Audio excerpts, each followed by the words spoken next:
여러분 반갑습니다. JJ 리더입니다. 금일 2022년 7월 7일장이 마감이 됐습니다. 자, 오늘 우리 시장 굉장히 강하게 반등에 좀 성공을 해주면서 다행히 다시 무너졌던 2300포인트 라인 코스피가 반등에 성공을 하면서 지켜줬고요. 코스닥 시장도 쌍바닥을 탄탄하게 완성을 하면서 좋은 흐름으로 잘 마감이 됐습니다. 자, 어제 미국 시장의 FOMC 의사록이 마무리가 됐죠. 자, FOMC 의사록의 내용에 따라서 시장의 변동성이 좀 커질 수 있을 거라는 말씀을 드렸는데, 다행히 미국 시장이 강보합권에서 마감을 하면서 양봉 캔들로 잘 마무리가 됐습니다. 자, 미국 시장이 정말 경기 침체와 뭐 금리 인상과 여러 가지 악재들 속에서도 빠지지가 않고 있습니다. 이게 굉장히 의미하는 바가 있다라고 저는 생각을 합니다. 너무나 많은 시장 악재들이 난무하는 상황에서 이렇게 버텨준다라는 건 뭔가 조금의 시장에 긍정적인 이슈가 발생을 한다면 굉장히 강하게 상승이 나올 가능성도 있지 않나라는 생각을 좀 하고요.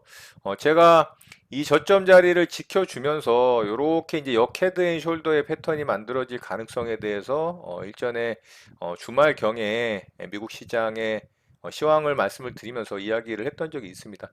어떻게 보면은 그렇게 만들어질 가능성이 좀 있지 않나라는 생각을 해볼 수도 있을 것 같아요. 단기 전고점이 요런 자리 31,500포인트 그리고 나스닥 같은 경우는 요 정도 되겠죠. 11,700포인트 자리 정도 돌파를 해낸다면 역헤드앤 숄더의 패턴이 만들어질 수 있는 가능성은 굉장히 높아질 수 있다라고 봅니다.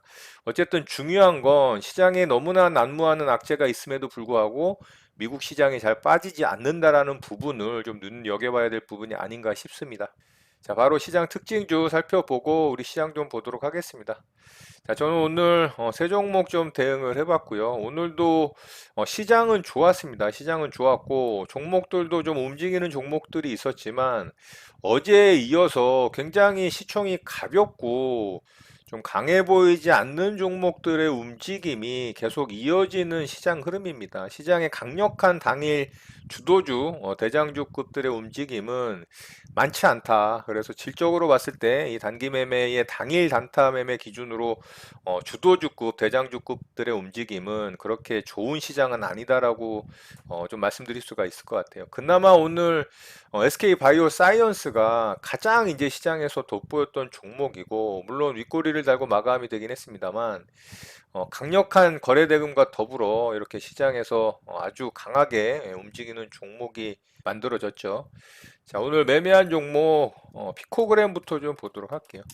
자, 피코그램 매매를 좀 했는데요. 이 종목은 어제 좀 움직임이 좋았죠. 어제 움직임이 좋았는데 윗꼬리를 달고서 분위기 좀 안 좋아지는 모습으로 마감이 되긴 했습니다만 저는 오늘 흐름이 좀 좋을 거라고 생각을 했어요. 그래서 이런 저점 자리 잘 지켜주길래 반등이 세게 한 차례 좀 나올 걸로 생각을 했습니다. 그래서 이 정도 구간에서 매수를 했는데 반등이 나오긴 나왔는데 제가 생각한 강한 슈팅은 나오질 않고 그냥 조금 반등 나오다 이렇게 이제 좀 꼬꾸라지는 모습이라 저는 여기 저점 지켜주는 자리에서 매수를 해서 이렇게 반등 주는 구간 여기를 이제 돌파를 했을 때 슈팅이 좀 나오길 기대를 했는데 윗꼬리 달고 음봉으로 빠졌죠. 그래서 여기서 한 3% 정도 수익권에서 수익 내고 좀 마무리를 했습니다. 자, 피코그램은 원자력 발전 관련한 종목으로 움직인 종목이고 오늘 원자력 발전 테마가 만들어지면서 굉장히 종목들의 움직임이 좋았죠. 그래서 피코그램으로 짧은 구간 좀 수익을 냈고요. 자, 요 자리죠. 요 자리 이제 저점 지켜주면서 계속 버텨주는 흐름이었고, 저는 이제 여기서 매수를 했어요. 여기서 매수를 해서 슈팅을 강하게 좀 기대를 했는데, 여기서 또 윗꼬리 달고 죽는 모습이라 여기서 이제 매도하고서 마무리했습니다. 자, 매매한 내역 좀 보도록 하겠습니다. 자, 여기서 매수했죠. 여기서 매수해서 여기서 매도하고 마무리됐고요. 자, 피코그램 짧은 구간이지만 좀 수익으로 마감을 했고요.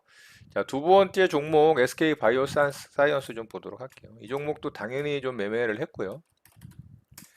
자, 이 종목 오늘 뭐 시장 참여자들이 이 종목에서 다 물고 빨고 했다라고 보면 되겠죠. 오늘 거래 대금이 어마어마했기 때문에 시장 참여자들 중에 이제 큰 금액을 움직이는 사람들도 오늘 이 종목에서 아마 계속 매매 대응을 했다라고 봅니다. 저는 요 자리 이제 횡보하다가 여기서 이제 돌파가 나왔죠. 돌파가 나와서 돌파봉 확인하고 이 돌파봉이 거래 대금이 무려 256억입니다. 그러니까 여기에 이제 따라붙었던 사람들이 어마어마했다는 얘기죠. 그래서 조정을 좀 기다렸고요. 저는 이제 아래쪽에다 좀 분할로 매수대기를 해놨어요. 여기서부터 이제 분할로 매수대기를 해놨는데 여기가 이제 윗꼬리 매물대 돌파 자리죠.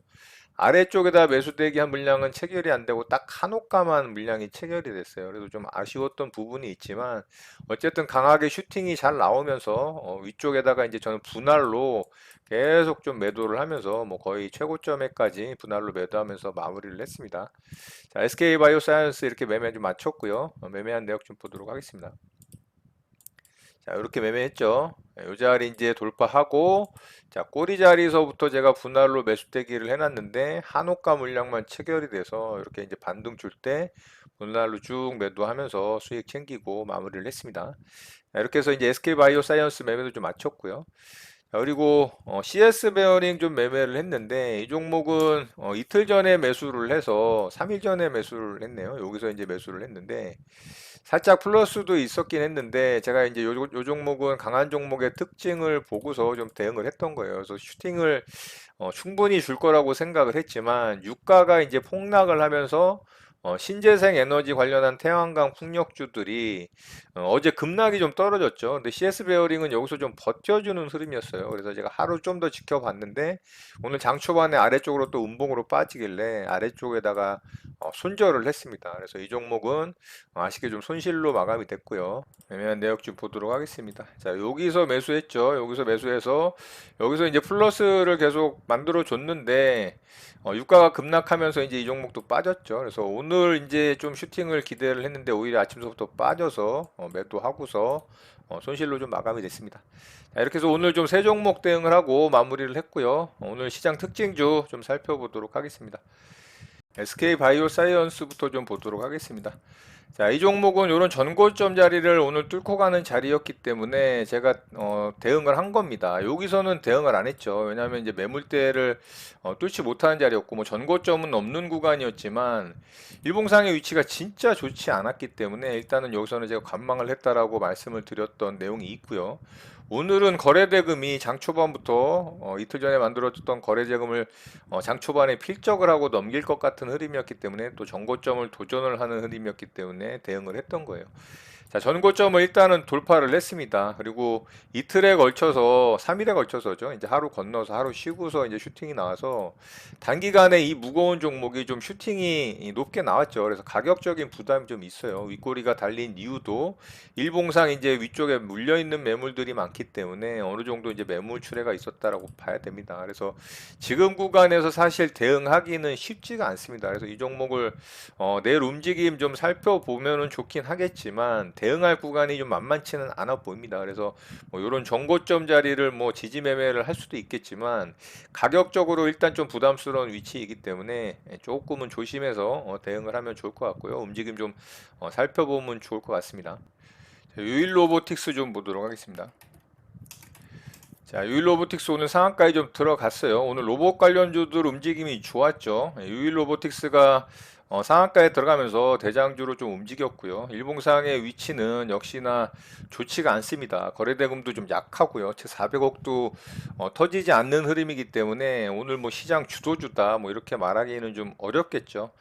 최근에 이제 상한가에 들어가는 종목들의 움직임이 대부분 일봉상의 차트가 이런 모양이고 매물대에 갇혀 있는 상태에서 거래대금도 그렇게 시장 주도주급으로 터트리지 못하는 모습이기 때문에 다음날 대응하기가 만만치가 않습니다. 그리고 대부분 이런 식이죠. 뭐 오전장이든 아니면 오후장에 급하게 이렇게 갑자기 슈팅이 나오면서 상한가를 들어가는 흐름이기 때문에 분봉상의 흐름이 탄탄하지가 않는 부분이 이제 좀 아쉬운 거죠. 그래서 다음 날도 막 그냥 음봉으로 크게 죽는다거나 아래쪽으로 깊게 빼고 엄청 흔드는 그런 흐름들이 나오기 때문에 조심해서 좀 대응을 해야 된다라는 부분 좀 말씀을 드릴 수가 있을 것 같고요.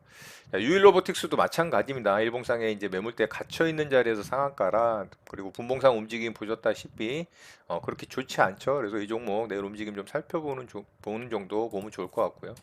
자, 에브리봇이 이제 이등주로 움직였기 때문에 이 종목도 참고하는 정도 보면 좋을 것 같습니다. 자, 우리산업홀딩스 좀 보도록 하겠습니다. 자, 이 종목도 상한가에 들어갔는데 마찬가지입니다. 일봉상 위치 좋지 않고요.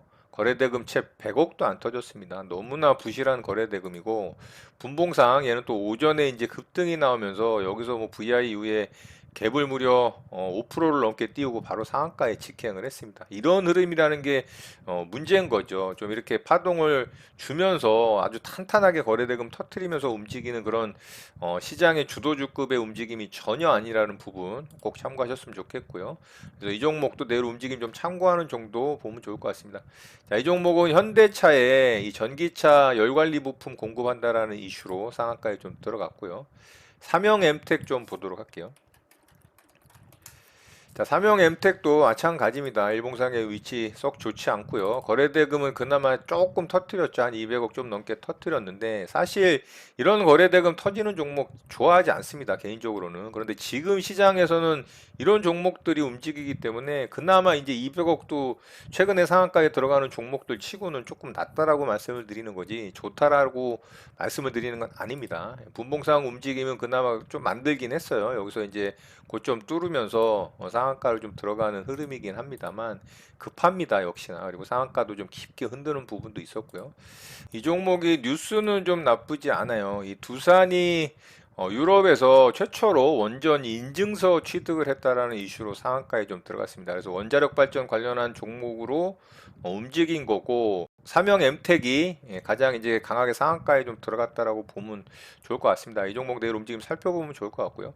그나마 오르비텍이 훨씬 더 좋았죠. 자, 오르비텍이 오히려 상한가에 들어갔으면 더 좋았을 것 같아요. 거래대금이 1,800억이 가까이 터졌기 때문에 이런 종목들이 사실 상한가에 가야 되는데, 가벼운 종목들이 상한가에 들어가고 이런 종목들이 이제 상한가에 못 들어간다는 게 좀 아쉽습니다. 자, 전고점은 돌파를 하는 흐름이었죠. 분봉상 움직임도 이 종목이 탄탄하게 움직였습니다. 시초가 갭 띄우고 나서 좀 아래쪽으로 빠졌지만 이런 자리 이제 돌파 나올 때 대응을 했다면 또 좋은 결과가 있었겠죠. 그런데 일봉상의 위치를 보면 사실 이런 데 돌파한다고 대응하고 싶은 마음은 저는 들지는 않습니다. 그래서 뭐 대응해서 수익 내신 분들은 잘 하신 거고요. 뭐 이런 자리 돌파할 때도 짧은 구간이지만 뭐 수익 챙겼다라고 볼 수가 있겠죠. 그런데 지지매매에서도 좋았을 것 같고요. 그렇지만 윗꼬리 달고 마감이 됐기 때문에 이 종목 내일 움직임 살펴보는 정도 보면 좋을 것 같습니다. 자, 시디즈 좀 보도록 할게요. 자, 시리즈가 상한가에 들어갔는데요. 이 종목도 뭐 앞에 종목들과 똑같죠. 그래서 일봉상의 위치 좋지 않고 거래대금 뭐 200억 조금 넘게 터지긴 했습니다만, 분봉상의 움직임 보면 진짜 어이가 없죠. 상한가 이렇게 말도 안 되게 급등을 시키고 들어갔는데 거의 20% 가까이 뺐다가 다시 그걸 말아 올려서 상한가에 들어갔습니다. 이게 가벼운 종목들의 특징입니다. 호가가 가볍고 유통 지식수가 얼마 없기 때문에 이런 종목들이 이렇게 움직일 수 있다는 거죠. 여기서도 이제 그런 모습이 좀 있었죠. 그래서 이 종목은 그냥 참고하는 정도 보면 좋을 것 같고요. 자, 신진 SM도 상한가에 들어갔는데요. 자, 이 종목은 일봉상의 모양은 그나마 지금까지 본 종목들 중에는 가장 낫죠. 물론 앞에 이런 매물대가 있긴 합니다만, 단기 아래쪽에서 만들어졌던 이런 박스권은 돌파를 했잖아요. 이런 거는 아주 좋은 흐름인데 거래대금이 너무 약하죠. 이 종목도 300억도 채 터지지가 않았습니다. 분봉상의 흐름을 보면 진짜 이거 어이가 없죠. 너무나 어이없게 움직이는 이런 흐름들이 많기 때문에 아무리 뭐 상한가에 들어간다 하더라도 좋아 보이지 않는다라는 말씀을 드리는 겁니다. 그래서 이 종목도 뭐 상한가도 한호가 풀린 상한가입니다. 그래서 참고하는 정도만 보면 좋을 것 같습니다. 그리고 대구 경북 지역 이 신공항 사업비가 또 증액이 된다라는 이슈로 보강 산업이 움직였죠. 자, 이 종목도 이제 일봉상 위치 좋지 않고요. 물론 이제 분봉상 흐름은 조금은 그래도 얘는 탄탄하게 움직였어요. 거래대금도 나름 조금 터트리기는 했고요. 그렇지만 윗꼬리가 달리면서 마감이 됐기 때문에 이 종목도 참고하는 정도 보면 좋을 것 같습니다. 이등주로 홈센터 홀딩스 정도 움직였다라는 부분 참고하면 좋을 것 같습니다. 자, 오늘 특징주 이렇게 마치도록 하고요. 우리 시장 좀 보도록 하겠습니다.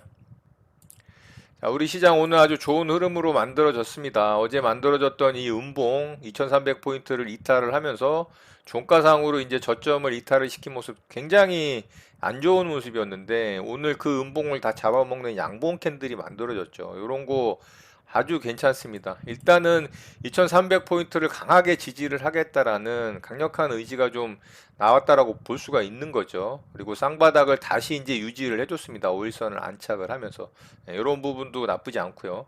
자, 오늘은 이제 시총 상위주들 코스피 시장에서의 이 시총 상위주들의 움직임이 굉장히 좋았습니다. 그 중에서 가장 좋았던 건 삼성전자죠. 삼성전자가 오늘 장중에 4%를 넘게 찍었습니다. 삼성전자가 4%를 찍는다라는 건 이건 개별주 소형주로 따졌을 때 거의 뭐 한 15%, 20% 이상 상승이 나왔다라고 보면 됩니다. 그 정도로 오늘 삼성전자가 좋았는데 사실 실적은 그렇게 좋지 않았습니다. 오늘 삼성전자 잠정 실적 발표가 있었죠. 영업이익이 14조가 나왔거든요. 그런데 시장 예상치를 하회하는 수준이었기 때문에 사실 좋은 건 아니었는데 시장에서 이제 받아들이는 건 이 정도도 지금 이렇게 악재가 난무하는 시장에서 선방했다라고 인식이 되면서 오늘 삼성전자의 강력한 상승이 좀 나왔고요. 하이닉스도 1.9% 상승을 하면서 삼성전자와 더불어 오늘 이제 코스피 시장을 아주 끌어올리는데 강한 역할을 했다라고 좀 보면 좋을 것 같습니다. 자, 어쨌든 어제 만들어졌던 이 우려스러운 음봉을 잡아먹었다라는 게 이제 가장 큰 의미가 있는 것 같고요. 여기서 좀 더 힘을 내서 쌍바닥을 완전히 굳히는 좀 연속성 있는 양봉 캔들이 이어져 나오기를 좀 바라봅니다. 자, 코스닥 시장도 어제 잘 지켜주면서 코스피 시장보다는 아주 탄탄하게 쌍바닥을 유지한다라고 말씀을 드렸는데 오늘 양봉을 뽑아주면서 요런 자리 이제 의미 있는 750포인트 자리를 상향 돌파를 하고 안착을 했죠. 자, 21선이 이제 거의 다 내려왔기 때문에 뭐 21선을 터치할 가능성이 높다라고 보고요. 21선을 터치를 하는 걸 넘어서 이런 전고점 자리를 뚫고서 800포인트 자리 터치를 해야 됩니다. 그래서 이제 아래쪽에서의 이런 박스권이 형성이 되는 게 가장 좋은 시나리오라고 봅니다. 그래서 빠르게 이 박스권 고점을 터치를 해서 여기서 이제 박스권을 만들게 된다면 시장에 뭐 주도주가 지금 전혀 없잖아요. 뭐 주도 섹터 주도주가 없는 상태이기 때문에 이 박스권이 만들어질 때는 종목들의 순환매가 이루어질 가능성이 높습니다. 그래서 섹터별로 순환매에 대한 준비를 좀 해야 될 시기가 다가오고 있다라는 부분 좀 말씀드릴 수가 있을 것 같아요. 그래서 그런 부분들 좀 염두에 두고 미리 좀 준비를 하면 좋을 것 같다는 생각이 듭니다. 자, 코스피 시장도 마찬가지입니다. 이런 전고점 자리는 너무나 이제 작은 박스권의 폭이기 때문에 2450포인트 자리 제가 계속 말씀을 드렸던 자리죠. 이 자리까지는 좀 터치를 하는 수준까지 이번 반등에서 만들어진다면 아래권에서 이런 박스권이 만들어질 수가 있겠죠. 이거보다 좀 더 높은 박스권이 만들어지는 게 더 좋겠죠. 그러려면은 여기 2500포인트, 2550포인트 자리죠. 여기 무너진 저점 라인. 이런 자리까지 이제 상승 도전을 해서 만약에 터치를 한다면 아래권에서 이렇게 이제 2500과 2300 사이에서의 박스권이 만들어질 가능성이 있다. 2550과. 그렇다면은 코스피 시장도 박스권의 흐름이 만들어진다라는 거를 시간이 지나면 좀 만들어질 수 있다라는 걸 예상을 해볼 때 코스피 시장에서도 섹터별 종목들의 순환매가 만들어질 가능성 그 부분을 미리 좀 염두에 두고 그런 부분들 잘 대응을 한다면 아래권에서의 이제 시장의 박스권에 갇혀 있는 흐름이 만들어질 때도 수익을 챙길 수 있는 가능성이 좀 높다라고 봅니다. 아직 뭐 시간이 좀 더 필요한 부분이긴 하지만 이런 부분도 미리 좀 생각을 해두시면 도움이 될 거라고 생각을 하고요. 자, 오늘 이제 수급적인 측면도 아주 좋았죠. 외국인의 수급이 또 들어왔고요. 기관의 양매수에 더해져서 시장이 좀 강하게 상승을 했습니다. 자, 이 외국인의 수급이 계속해서 연속성 있게 들어오려면 당연히 이제 환율이 좀 떨어져야 된다라는 부분 부분, 환율을 체크를 해야 되겠죠. 자, 반면에 코스닥 시장은 외국인이 매도를 했고요. 개인과 기관의 이제 수급으로 시장이 좀 올라왔다라는 부분, 아직 수급적인 측면이 그렇게 마음에 들진 않습니다. 이제 환율이 오늘 종가상으로 1,300원 아래로 떨어졌습니다. 이렇게 이제 하락을 줬을 때 그나마 이제 외국인의 수급이 들어온다라는 부분. 그렇지만 지금 구간도 너무나 불안한 환율의 가격대고 더 깊게 하락을 줘야 됩니다. 지속적으로 말씀을 드리지만 이런 저점 자리 이탈을 하면서 1250원대 이하로 떨어져야 외국인의 수급이 아마 계속적으로 들어오는 시장, 그래서 시장이 좀 반등을 강하게 만들어주는 모습이 만들어질 가능성이 있다라는 부분 좀 말씀드릴 수 있을 것 같고요. 자, 오늘 어쨌든 굉장히 좋은 흐름으로 반전을 시켜줬기 때문에 이 좋은 흐름이 계속해서 연속성 있게 이어지기를 좀 바래 봅니다. 자, 내일까지 미국 시장이 한 차례 더 강하게 상승이 나오는 모습과 더불어 우리 시장도 한 주를 좀 잘 마감하는 내일까지 양봉을 뽑아주는 시장이 만들어지길 좀 바래 보고요. 오늘 내용은 이것으로 마치도록 하겠습니다. 오늘 하루도 마무리 잘 하시고요. 늘 행복하시기 바랍니다. 여러분의 구독과 좋아요는 영상 제작에 큰 힘이 됩니다. 감사합니다. JJ 리더였습니다.